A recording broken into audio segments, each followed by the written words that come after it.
Hello and नमस्ते friends, welcome back. आप सभी का इस आज के एपिसोड में स्वागत है। मेरा नाम मंगल है और इस आज की वीडियो में हम बात करने वाले हैं लैंग्वेज लर्निंग में कंसिस्टेंसी का रोल क्या है और इसकी पावर क्या है। ये कैसे आपको हेल्प करता है कि लैंग्वेज को मास्टर करने में और उसको फ्लुएंटली सीखने में। चलिए स्टार्ट करते हैं बिना किसी देरी के और देखते हैं। जैसा कि आप यहाँ पे देख सकते हैं, ये हम स्लाइड्स के माध्यम से सीखने वाले हैं। इसको पावर पॉइंट पर है।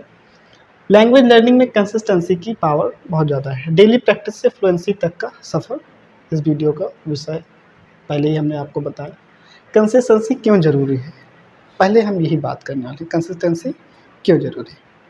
किसी भी स्किल को एक्वायर करने के लिए, सीखने के लिए सबसे महत्वपूर्ण, सबसे इम्पॉर्टेंट थिंग जो है वो है कंसिस्टेंसी और प्रैक्टिस। कंसिस्टेंसी मीन्स होता है किसी कार्य को लगातार उसमें बने रहना और उसको लगातार करते रहना, ठीक, उसको मास्टर करने के लिए। इसी को हम कंसिस्टेंसी कहते हैं, जिसका नाम है लगातार, ठीक, बिना किसी ज़्यादा गैप के। ये नहीं कि आज आपने किया और फिर नेक्स्ट मंथ किया, तो इसे कंसिस्टेंसी नहीं कहते हैं, ठीक। कंसिस्टेंसी अपने रोल में अगर किसी चीज़ को सीखने की बात हो तो पर्टिकुलर एवरी सिंगल डे की बात होती है, ठीक। जब हम किसी भी स्किल को एक्वायर करने की बात करते हैं तो हम उसको एवरी सिंगल डे प्रैक्टिस करते हैं। उस प्रैक्टिस में हम जो कुछ भी हमारे सीखने की चीज़ें होती हैं उस पर हम अभ्यास करते हैं। जैसे लेट्स सपोज आप हारमोनियम सीख रहे हैं, गिटार सीख रहे हैं, तो ये सारी चीज़ें कुछ सीखने की इंस्ट्रूमेंट हैं। इसको आप रेगुलरली जब सीखते हैं, प्रैक्टिस करते हैं, प्रैक्टिस के लिए आपको कंसिस्टेंट होना पड़ेगा और डिसिप्लिन रहना पड़ेगा, ठीक। तो तब आप उस चीज़ को सीख पाएंगे। ऐसा नहीं कि आज आपने गिटार ले लिया और आपने स्टार्ट किया और सीख गए, ठीक। जैसा कि ये विषय हमारा कंसिस्टेंसी का है वो लैंग्वेज लर्निंग में है, तो आप सभी को पता है मैं लैंग्वेज टीचर हूँ और मैं इंग्लिश लैंग्वेज को सिखाता हूँ। तो यह वीडियो हिंदी में है इसलिए क्योंकि मेरे बहुत सारे व्यूअर्स हिंदी लैंग्वेज को अच्छे से समझ सकते हैं और इंग्लिश में उनकी बहुत ज़्यादा भी कमांड है नहीं, ठीक है। तो रोज़ थोड़ा सीखना कभी कभी ज़्यादा सीखने से बेहतर है। ऐसे होता क्या है, ठीक, थोड़ा सा समझ लेते हैं। मैं थोड़ा सा टेक्निकल लैंग्वेज यहाँ पे यूज करने जा रहा हूँ। थोड़ा मैं ज़्यादा डिफ़िकल्ट वर्ड नहीं यूज करूँगा। जो हमारा ब्रेन होता है, ब्रेन सिंपल सा, इसमें बहुत सारे न्यूरॉन्स होते हैं। क्या होते हैं? न्यूरॉन्स होते हैं। ये न्यूरॉन्स क्या कर रहे होते हैं? ये एक पाथवेज बनाते हैं। जब हम कुछ प्रैक्टिकली करते हैं, हम अपने सेंसर्स को यूज़ करते हैं और जब वो सेंसर्स यूज टू हो जाती हैं तो उसके थ्रू हमारे ब्रेन में एक बंच ऑफ, कह सकते हो, या काफ़ी सारे वायरिंग्स हो जाते हैं। सिंपल भाषा में वायरिंग्स बन जाती हैं और या सिंपल को पाथवेज बन जाते हैं। ऐसे एक्सॉन्स होते हैं, न्यूरॉन्स होते हैं, तो उनके फॉर्मेशन होने लगते हैं। तो वो जितने स्ट्रांग हो जाते हैं, जितनी अच्छी उस पर माइलिन की लेयर चढ़ती है, ठीक। तो जितनी अच्छी उस पर लेयरिंग होगी, जितना अच्छा उस पर फ्लो होगा, उतनी अच्छी आपकी कमांड बनेगी उस पर्टिकुलर स्किल में, उसमें मास्टरी के लिए, ठीक। अब आप कहें कि आज मैंने सीखा, अब मैं अगले मंथ सीखूंगा, तो होगा क्या? क्या वो इस चीज़ को रखे रहेगा? उस न्यूरॉन्स को, जैसे आपने पिछले महीने में 1 से 2 घंटे आपने प्रैक्टिस की थी, अब दूसरे वीक में या मंथ में प्रैक्टिस करने वाले, तो क्या वो इतना यहाँ पे स्टोर रहेगा? आपको सिर्फ ध्यान रहेगा। आपके वो न्यूरॉन्स है वो इरेज कर दिए जाते हैं। क्या कर दिए जाते हैं? इरेज कर दिए जाते हैं। वो इतने लंबे समय तक वहाँ पे एक्चुअल में रहते ही नहीं हैं, क्योंकि ब्रेन उन्हीं चीज़ों को स्टोर करता है जो उसे इम्पॉर्टेंट लगता है। इम्पॉर्टेंट कब लगता है? जब उसको देखता है वो रेगुलर यूज हो भी रहा है या नहीं। यदि वो चीज़ इम्पॉर्टेंट नहीं है, रोज़ यूज़ नहीं हो रही, तो उसको पक्की बात है वो कि वो इसको इरेज कर देगा, ठीक। आपने देखा होगा 1 साल पहले से आप एग्ज़ाम की प्रिपरेशन करने स्टार्ट करते हैं। अब पहले जो मंथ में, जो आप फर्स्ट मंथ में स्टार्ट करते हैं, पढ़ाया जाता है, वो लास्ट में एग्ज़ाम की कुछ दिन पहले वो आपको याद ही नहीं रहता है। क्यों? क्योंकि ब्रेन ने देखा था वो आज पिछले 6 महीने से उसको दोबारा पढ़ा ही नहीं गया, उसकी कोई प्रैक्टिस ही नहीं की गई। इसीलिए उसको इरेज कर देता, क्योंकि उसके लिए उसकी कोई वैल्यू है नहीं, क्योंकि आप उस पर ध्यान देते नहीं हैं। इसीलिए क्या होता है, बच्चे स्कूलों में आगे बढ़ते चले जाते हैं रस लर्निंग में, और पीछे उनके जो पढ़ाई हुई होती है उसका वो ध्यान नहीं देते हैं। स्कूल में टीचर आगे पढ़ाते जाते हैं, पीछे वो छूटते जाता है, उसका कोई अभ्यास नहीं हो रहा होता, और वो एट द एंड वो सारी चीज़ें भूल जाते हैं। फिर प्रॉब्लम्स आती है कि रिजल्ट में अब आया है, प्रिपरेशन करना है एग्ज़ाम के लिए, तो फिर उनका रट्टा करना पड़ता है। रट्टाफिकेशन किया या कुछ बहुत ज़्यादा हार्ड वर्क किया तो कुछ याद रह गया शॉर्ट टर्म के लिए, लॉन्ग टर्म वो भी, और उसकी अंडरस्टैंडिंग तो उन्हें होती ही नहीं है। उन्हें सिर्फ इतना होता है उनका एम कि हम वहाँ पे जाए और हमें किसी न किसी तरीके से मैं लिख दूँ और पास हो जाऊँ, ठीक। तो ऐसा ना करें, चीज़ों को अच्छे से समझें, और कंसिस्टेंसी जब होगी तो बहुत अच्छे से हेल्प करेगी। रोज़ थोड़ा सीखें, रोज़ थोड़ा सीखें, कंसिस्टेंट बने रहें। इसको एक और एग्जांपल से अगर मैं समझाऊँ, तो जैसे आप बचपन में साइकिल सीख रहे थे, तो बचपन में एक दिन सीख में ही क्या आप सीख गए थे साइकिल? नहीं, आप एक दिन में साइकिल नहीं सीख गए थे। क्यों? क्योंकि जो ब्रेन जो हमारे सिग्नल्स भेजता है नर्वस सिस्टम को, जो हमारे हैंड्स होते हैं, ग्रिप्स होती हैं, इनमें सेंसरी इनपुट्स होते हैं। अब ये एक्चुअल में ये यूज्ड टू नहीं है, ये ट्रेंड नहीं है। तो ये ट्रेंड कब होते हैं? न्यूरॉन्स के थ्रू, जब इन्हें सिग्नल मिलता है, जब ये एग्जैक्टली उस चीज़ को समझने लगते हैं, ये सीखने लगते हैं, ये सेल्फ लर्न भी होते हैं, ये खुद से अंडरस्टैंड भी करते हैं, ठीक। तो जब ये प्रैक्टिस करते हैं साइकिल पर, तो ये एक्चुअली समझते हैं कि हाँ इस ग्रिप है, इसको इतना घुमाने पे इतना कंट्रोल मिलता है। तो एक एक चीज़ें कैलकुलेट होती हैं, वो उतना डेटा इसमें जब ब्रेन में सेव हो जाता है, लॉन्ग टर्म मेमोरी में स्टोर हो जाता है, तब आप एक अच्छे साइकिल राइडर बन जाते हैं, ठीक। ये एक दिन में नहीं हुआ था साइकिल राइडिंग का काम, ठीक। ये बहुत समय लगता है लगभग, अगर पर उसमें इंथुजियाज्म इतना होता है कि आपकी इमोशंस में ही इतनी जल्दी बच्चे सीख जाते हैं। पर पढ़ाई में इतना इंथुजियाज्म नहीं होता है, पढ़ाई में काफ़ी हार्ड वर्क, एक तो बोरिंग भी बहुत होता है, और फिर उसमें एग्ज़ाम्स, टेस्ट, ये सब तो और बोरिंग बना देते हैं, इसलिए बच्चे सीखना नहीं चाहते, ठीक। ब्रेन रिपीटिशन से लैंग्वेज जल्दी याद रखता है, ठीक। रिपीटिशन से कंसिस्टेंट रहेंगे तो रेपिटेशन आपकी अल्टीमेटली हो ही जानी है। अगर रेपिटेशन बढ़ेगी तो आपका ब्रेन उस चीज़ों को ध्यान देगा, उन चीज़ों को और अच्छे से याद रखेगा, और लॉन्ग टर्म में स्टोर करके आपको फर्दर हेल्प करेगा। डेली एक्सपोजर कॉन्फिडेंस को बढ़ाता है, ठीक। जब आप डेली एक्सपोजर लेंगे, लैंग्वेज सीख रहे हैं, जस्ट सपोज इंग्लिश लैंग्वेज की हम सीख रहे हैं यहाँ पे, तो जब आप इंग्लिश लैंग्वेज को सीखेंगे तो उसका एक्सपोजर लो, पर्टिकुलर नहीं पर एवरी सिंगल डे आप लेने वाले हैं, तो उसमें आप जब लेते जाएंगे तो आपको डर धीरे धीरे कम होगा। क्यों से डर कम हो जाता है? क्योंकि आप यूज टू हो जाते हो, और आप उसमें देखते हो उसमें कहीं फियर दिखाई नहीं देता है, लोग आपसे अच्छे से बिहेव करते हैं क्योंकि आपको भी कुछ आता है, ऐसा सेंस ऑफ फीलिंग होती है।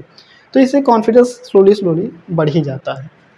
कंसिस्टेंसी स्पीकिंग, लिसनिंग, रीडिंग और राइटिंग सभी स्किल्स इम्प्रूव करती है, ठीक। कंसिस्टेंसी क्या करती है? स्पीकिंग को हमारी इम्प्रूव करती है, लिसनिंग को हमारी इम्प्रूव करती है, रीडिंग को और राइटिंग सभी स्किल्स को इम्प्रूव करती हैं। ये सारी स्किल्स हैं फ्रेंड्स, ये सारी बहुत ही इंपॉर्टेंट स्किल्स हैं। आगे हम बात कर लेते हैं जो स्लाइड है, ये यहाँ पे आप देख सकते हैं।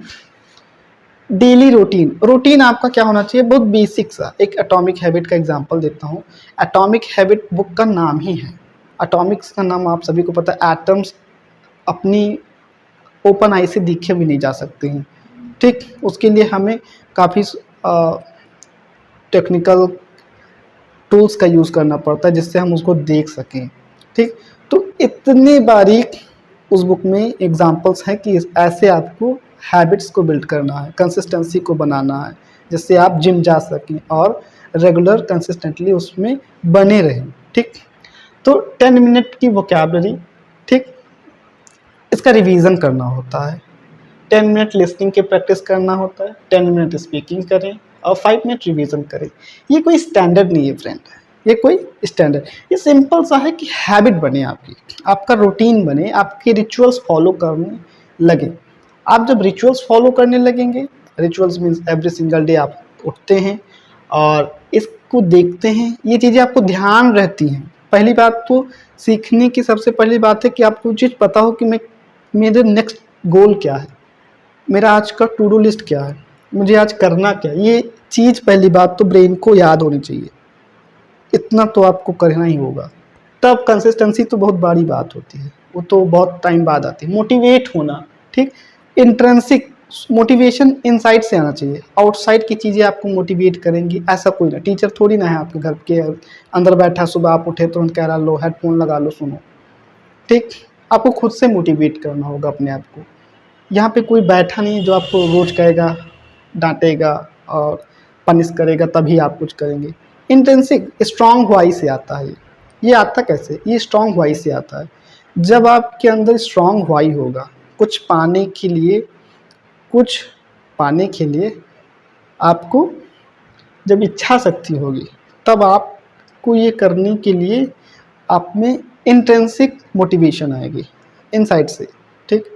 ये होगा कैसे कि आपको कुछ जाना है, लेट सपोज आपको मुंबई जाना है या लेट सपोज अमेरिका जाना है, ये लैंग्वेज सीखनी बहुत इंपॉर्टेंट है। तो ये बात आपको अब ध्यान में रहेगी, ये आपका स्ट्रांग होएगा, ये वाई आपको याद करा देगा कि आपको लैंग्वेज सीखनी है एट एनी कॉस्ट। बट अगर आप इस चीज़ को ध्यान में नहीं रखते हैं, आपके पास कोई एक्स्ट्रा गोल नहीं है, आपको पता नहीं है, आप बस ऐसे किसी ने कह दिया सीख लो, सीखने आ गए, 1 से 2 दिन करोगे फिर भूल जाओगे, तो उसका कोई मतलब है नहीं, ठीक। तो हमें इस बात का ध्यान रखना है कि हमें सबसे छोटे लेवल से स्टार्ट करना है, ठीक।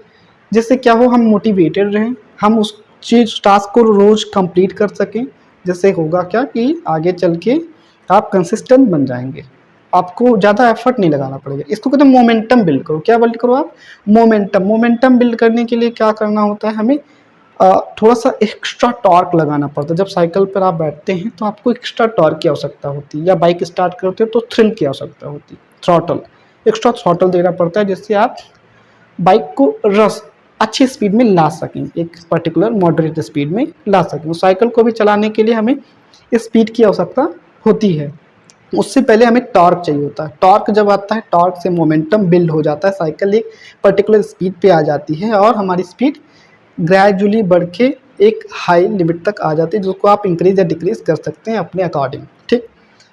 अब थोड़ा सा और आगे देख सकते हैं, रेगुलर कंसिस्टेंसी का असर क्या होता है, इम्पैक्ट क्या पड़ता है। यहाँ पे आप देख सकते हैं रेगुलर प्रैक्टिस करने वाले लर्नर जल्दी फ्लुएंसी अचीव करते हैं, जल्दी फ्लुएंसी को अचीव करते हैं। ये होता क्यों, क्योंकि मैंने पहले बताया आपके ब्रेन में जो वायरिंग्स हैं वो और स्ट्रांग होने लगती है, उस पर लेयरिंग, फ्लुएंसी की जो लेयर है वो बढ़ने लगती है। तो जब लेयर अच्छी हो जाती है माइलिन की तो फ्लो बनता है, इलेक्ट्रिक सिग्नल्स और अच्छे से पास हो पाते हैं। जो सिग्नल्स हैं लैंग्वेज के, जो आप सब कीवर्ड कहते हैं, वो सब अच्छे से प्रोसेस्ड हो पाते हैं, अच्छे से फ्लो हो पाते हैं, इसे कहते हैं फ्लुएंसी, फ्लूइडिटी, ठीक। तो ये सब कंसिस्टेंसी से पॉसिबल है। और एनीथिंग इज, जो कुछ भी है, कोई सी भी स्किल है, उस सभी में ये कंसिस्टेंसी का बहुत बड़ा रोल है, ठीक। और नीचे ग्राफ में आप देख ही सकते हैं, यहाँ पे लैंग्वेज है, यहाँ पे डे वाइज ग्रोथ दिया जाता है, कैसे आप रोज़ प्रैक्टिस करते जाते हैं तो आपकी ग्रोथ जो फ्लुएंसी में बढ़ती जाती है, ये आप देख ही सकते हैं। एक 5 डेज़ की प्रैक्टिस, 10 डेज़ की, 15 डेज़ की, 20 डेज़ की, 25 और 30 डेज़ की प्रैक्टिस करते जाते हैं और आपकी स्किल जो ग्रोथ है वो बढ़ती जाती है। चलिए अब ठीक है, मोटिवेशन कैसे बनाए रखें, आप मोटिवेट कैसे रहेंगे। पहली बात तो ये मोटिवेशन बहुत गड़बड़ चीज़ है। वैसे तो मोटिवेशन क्या चीज़ होती है, ये इनसाइट की जो डोपामिन रस होता है, जब आपको मिलता है किसी भी प्रकार से, कहीं से भी, किसी भी सोर्स से, तो उसमें इतना उत्साह आ जाता है किसी भी कार्य करने को। बट वो इनिशियल जो उत्साह होता है, मोटिवेशन होता है, वो किसी लॉन्ग टर्म में ले नहीं जा पाता आपको, क्योंकि ये बहुत कम अमाउंट में होता है, ठीक। जैसे लेट्स सपोज आपका फ़ोन चार्ज है, फ़ोन की बैटरी में 100% बैटरी है, वो एक ही टाइम पर चलेगी, लगातार नहीं चलेगी, क्योंकि वो कोई अनलिमिटेड सोर्स नहीं है इलेक्ट्रिसिटी का, ठीक, पावर बैंक है आपका। तो एक 10 आवर की बैटरी होती है उसमें, तो वो 10 आवर ही चलेगा। बट ऐसा क्या हो कि लगातार बना रहे, ऐसा कोई सोर्स है आपके पास? होता है। ऐसे सोर्स आप अपने आप में, वैसे मैं इलेक्ट्रिसिटी के टर्म्स में नहीं बात कर रहा हूँ कि वहाँ पे कैसे इलेक्ट्रिसिटी बनी रहे, एग्जाम्पल दिया है, मेटाफोर। तो आप कैसे कंसिस्टेंट रहेंगे उसमें मोटिवेशन का बहुत बड़ा रोल है। जब आप छोटे छोटे टास्क को कंप्लीट करेंगे, क्या लिखा है यहाँ पे, छोटे गोल सेट करेंगे, छोटे गोल सेट करेंगे तो आप में एक अच्छी फीलिंग्स आती हैं। जब आप किसी कार्य को कंप्लीट कर लेते हैं तो अच्छी फीलिंग्स आती हैं कि हाँ मैंने कुछ किया और मैंने उसको कंप्लीट कर लिया। तो आपका ब्रेन सीखने लगता है, आप उसको भी अच्छा लगता है, और ये मोटिवेशन थोड़ा थोड़े अमाउंट में ये इंक्रीज होता रहता है। लैंग्वेज ऐप्स का उपयोग करें, ये कोई बहुत महत्वपूर्ण बात नहीं। मूवीज़ थोड़ी ऐसी चीज़ों को ऐड करें अपने लाइफस्टाइल में लैंग्वेज लर्निंग की, कि जो जैसे मैंने इस चैनल पे बताए भी हैं, थोड़ा बहुत सॉन्ग सुनिए इंग्लिश के, जिससे मोटिवेशन मिले, थोड़ा मोटिवेशन, एटलीस्ट इतना मोटिवेशन हो कि आप स्टार्ट कर सकें। एक्स्ट्रा टॉर्क लगता है, मैंने अभी बताया आपको, इनिशियल टॉर्क ज़्यादा लगता है मोमेंटम बिल्ड करने के लिए, लैंग्वेज सीखने में एक्स्ट्रा टॉर्क लगता है। जैसे कि साइकिल सीखते समय या साइकिल चलाने में एक्स्ट्रा टॉर्क लगता है। बाद में तो आप जानती है मॉडरेट स्लोली ग्रेजुअली कार चलती रहती है, साइकिल। और मूवीज़ की हेल्प लें, सॉन्ग सुनिए थोड़ा सा, इससे आपकी कंसिस्टेंसी बिल्ड हो सकती है। डेली प्रैक्टिस करें, मिस्टेक से ना डरें, और आप धीरे धीरे देखेंगे कि आपकी कंसिस्टेंसी बिल्ड हो गई है। और over a period of time आप क्या पाएंगे कि जो लैंग्वेज इम्प्रूवमेंट अभी आगे की बात है, अभी आप कंसिस्टेंस हो जाइए। ये सालों की प्रोसेस है, यहाँ पे मैं कोई 21 दिन का कोर्स नहीं बता रहा हूँ आपको, क्योंकि कंसिस्टेंसी बिल्ड करने में आपको महीनों लग जाते हैं, ठीक। तो पहले कंसिस्टेंसी बिल्ड होगी, फिर आप और प्रैक्टिस करेंगे, फिर उसके लिए आप फोकल स्किल्स का यूज़ करेंगे, जिससे आप और 3 लेवल्स होते हैं ना, A1 A2 B1 B2 C1 C2। Basic level की इंग्लिश आ जाती है, फिर इंटरमीडिएट लेवल की सीखिए, फिर एडवांस लेवल की सीखिए। ये इस वीडियो का टॉपिक था, जो कि मैंने बहुत ही आसान भाषा में समझाने का प्रयास किया है आपको। आशा करता हूँ आपको समझ में आया होगा। मिलते हैं किसी नेक्स्ट एपिसोड में, तब तक के लिए जय हिंद जय भारत।